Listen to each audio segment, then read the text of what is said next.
Hi, I'm Guy Spiro, here with What is Astro-Weather? What the heck is it? And how do I recommend relating to it? The first thing I want to say, and this may surprise some people, is don't take it too seriously. Don't take it too seriously. Every once in a while, someone will come up to me and say something like, "Oh, Mr. Spiro," and right away, can the Mr. Spiro. I'm Guy. But, "Oh, Mr. Spiro, I don't get out of bed in the morning without reading Astro-Weather." Well, that's flattering, and keep on buying the book for the value that it does offer. But no, don't take it that seriously. Always, and this is important, always under any circumstances, follow your inner guidance, that still small voice. To the extent that you are open to it and hear it, always follow it, regardless of whatever I might have written or said, or whatever anyone else says. Don't take astrology or any other divinatory system and make a false god of it. Don't put it before your connection to Source and the guidance that you find there. Realizing and living from Source will trump any and all teachings or predictions by anyone regarding anything. But with all that said, in its proper place, and understood correctly, astrology can be an immensely valuable tool for increasing understanding and dealing with the synchronicity of consensual reality we call our world. Astrology is at essence a language for synchronicity. There will be much more about that in other videos. Now let's look at this consensual reality. I often get in trouble with my more physicalist friends when I respond to their elation or hand-wringing over events in the world by saying, well, the first thing you need to understand is that it's not real. That sometimes really makes them mad.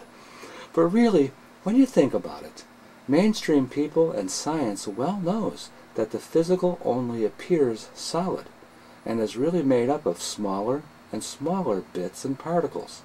Now, I'm not a physicist, and I'm not playing one on TV here, but all of this is pretty much common knowledge.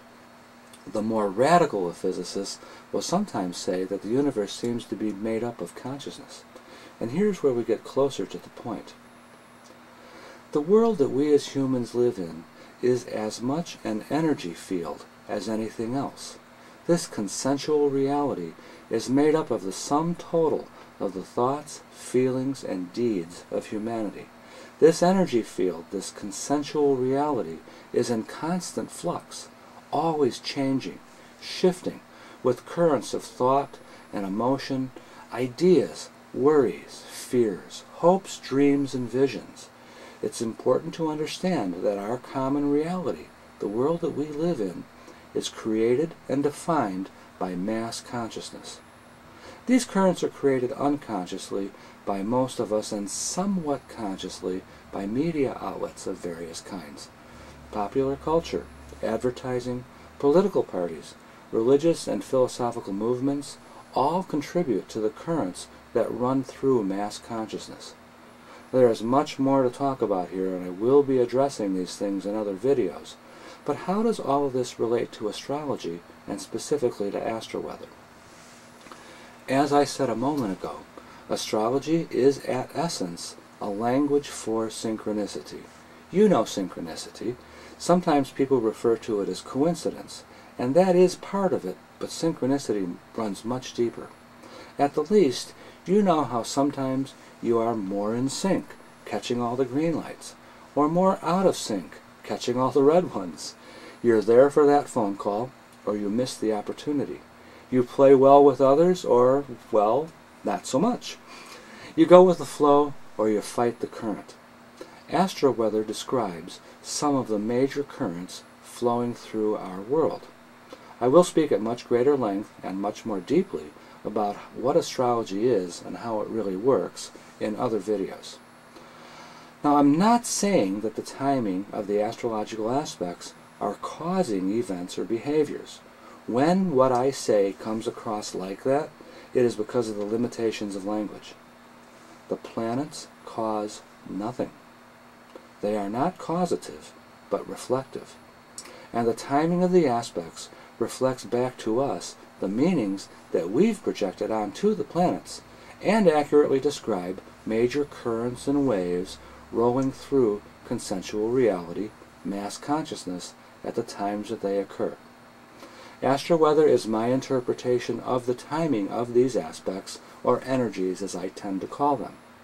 There are many other currents, mindsets, and competing memes running through mass consciousness, just as there are differences in cultures and locations, all of these in a sense competing for the attention of the mass mind. So no one should suppose that all people will see or respond the same or at all to the indications of astro-weather. But if you pay attention, you will see the astrological currents running through the world, whether or not you personally resonate with them. It can be very valuable to know about these currents, to plan for making the most of the positives and the least of the negatives, or the cautionary as I call them, and to observe as those who remain ignorant of them respond to them anyway. These energies are flowing through society, and you are better off knowing about them than not. Astro-weather proves valuable to more and more people all the time. As I said in the beginning, don't take it too seriously. Always trust your connection to Source, such as you have realized, and follow that internal guidance when it runs counter. Don't pass up great opportunities at seemingly bad astrological times, but know that you may have to work harder than normal to accomplish them. Go ahead and get out of bed, even if you haven't read your astro-weather. But if you find resonance in astro-weather, as increasing numbers of people do, then I thank you for your attention. Tell your friends. If you don't find resonance, that's okay. I'm not offended. It's to be expected. Some of my best friends don't read astro-weather, but many of them do. I hope you find it as useful as they do.